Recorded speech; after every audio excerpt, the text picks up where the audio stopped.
Hey there, thanks for stopping by my channel. My name is Fatima, and in today's video, I'm going to share with you 5 ways to keep God at the center of your relationship.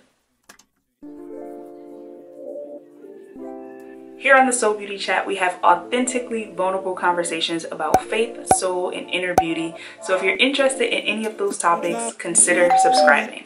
Okay, so let's go ahead and get right into the video. So the question came from YouTube community. If you guys don't know, make sure you turn on those notifications by clicking that little bell.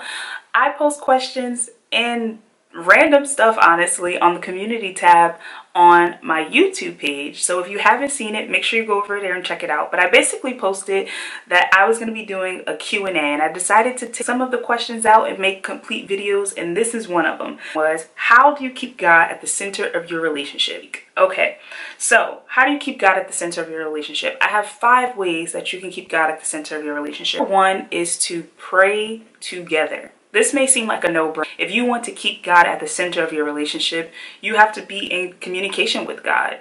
And that is a great way to make sure that you guys are both aligned. Maybe you had an argument, a disagreement, or maybe you're having a rough day, or maybe your partner had a rough day. Praying together is a great way to keep God at the center and the core of your relationship and your focus. So that is my number 1 tip: pray together. Number 2 is to pray individually. Even when you're not together, you should still have a relationship with God on your own. If you want to make God the center of your relationship together, He has to be the center of your life. You want to pray individually. Pray for your partner. Pray for their well-being. Pray for their security. Pray for their resistance against temptation. That's something that I do on a regular basis, honestly, is I pray for my boyfriend. I pray for him all the time, just to make sure that he's safe, just to make sure that he's focused, just to make sure that he's doing the things necessary to be aligned with his purpose. So pray for your back. Oh, I can only pray when I'm with this person. No, you can pray when you're by yourself, when you're doing your morning prayers or your nighttime prayers, or whenever it is that you talk to God.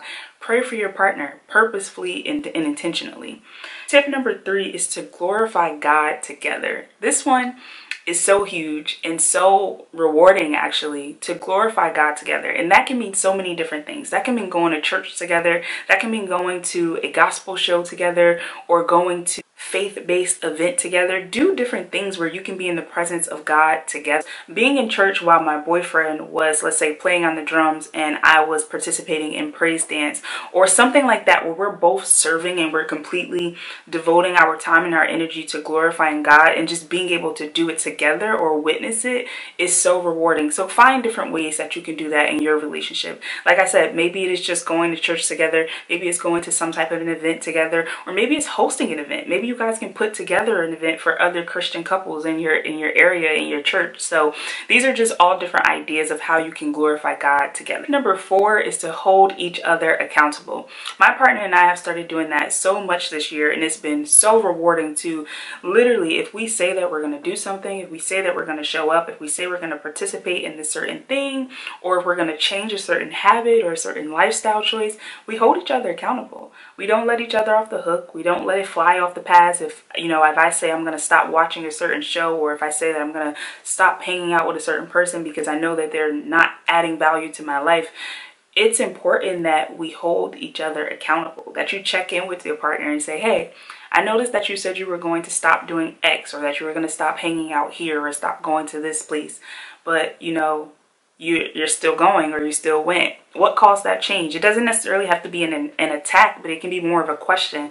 Just getting them to think about their decisions and to think about the commitment that they made to themselves, to God, and to you. But number 5 is to make God the center of your life. I touched on this a little bit earlier, but I'm going to repeat it again here. It is vital that if you want God to be the center of your relationship, He has to first be the center of your personal relationship. If you don't have a personal relationship with God, how can you expect for your partner or for you to make it a priority to make God the center of your relationship together? It's just honestly not going to work. So if you're in a relationship and you're finding that God is not the center of your relationship, maybe you're treating each other as idols, you're treating each other as God, you're treating each other as, the sole dependent of your happiness and your joy, evaluate that and really ask yourself, am I making God the center of my life first before I even got into this relationship?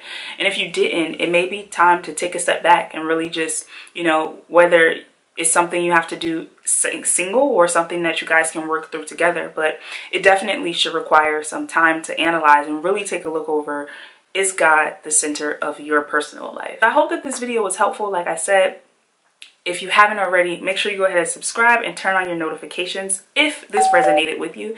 And also head down to the comment section right now and let me know, what is one way that you like to keep God the center of your relationships? If you're in a relationship, if you're not, that's cool too. Hashtag team single. If you're team single, there's nothing wrong with that. And I will see you guys in the next video. I can't wait to chat with you down in the comment section. Have a good one. Bye. If you enjoyed this video, make sure you head over to my website, fatimafarmer.com, and sign up for the free 7-day prayer journaling challenge. This challenge includes audio guides and prayers that you can download that will help you build your faith and a stronger relationship with God. I really hope that it's a blessing to you on your journey.